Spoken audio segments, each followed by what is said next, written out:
গোড়াতেই গলদ হয়ে যায় যদি তুমি খাসির মাংস গরম জলে না ধুয়ে ঠান্ডা জলে ধোও।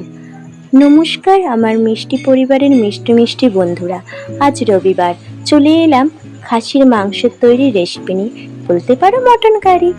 কেমন? তো মটন কারি দেখো, আমি কিন্তু সবসময় গরম জলে ধুই, কারণ ঠান্ডা জলে ধুলেই ছিটকে যায় এবং রান্নাটা সত্যি ক্ষতি হয়ে যায়।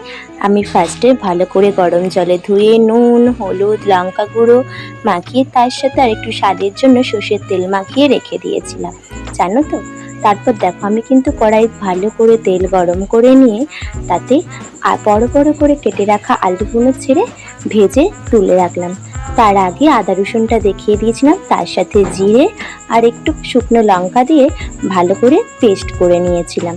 জানো তো বন্ধুরা, আলুগুলো লাল লাল করে ভেজে ডুমো করে কাটি। কেন বলো তো? খাসির মাংস একটু সেদ্ধ হতে দেরি হয় তো, আলু ছোট ছোট কাটলে একদম গলে যায়।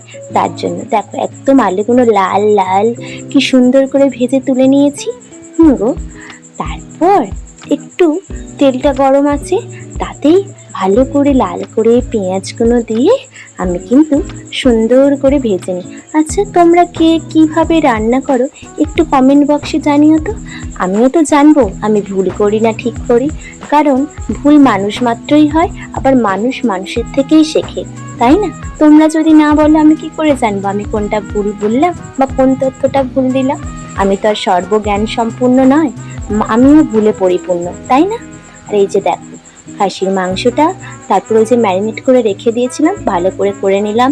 এই যে আদা রসুনের পেস্ট, জিরের, তারপর শুকনো লঙ্কার পেস্টটা দিয়ে ভালো করে কষেছি। জানো তো, অনেকক্ষণ কিন্তু কষতে সময় লাগে, খাসির মাংস বলে কথা, কষতে অনেকক্ষণ সময় লেগে যায়।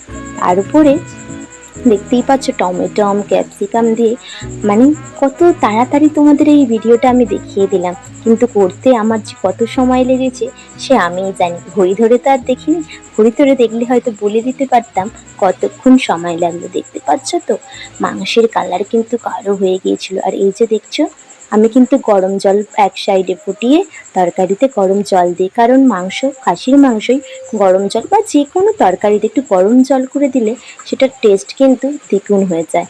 দেখতে পাচ্ছ মাংসর কালার কত সুন্দর হয়েছে, আর কেমন লাগলো জানিও, খেতে তো দুর্দান্ত হয়েছিল।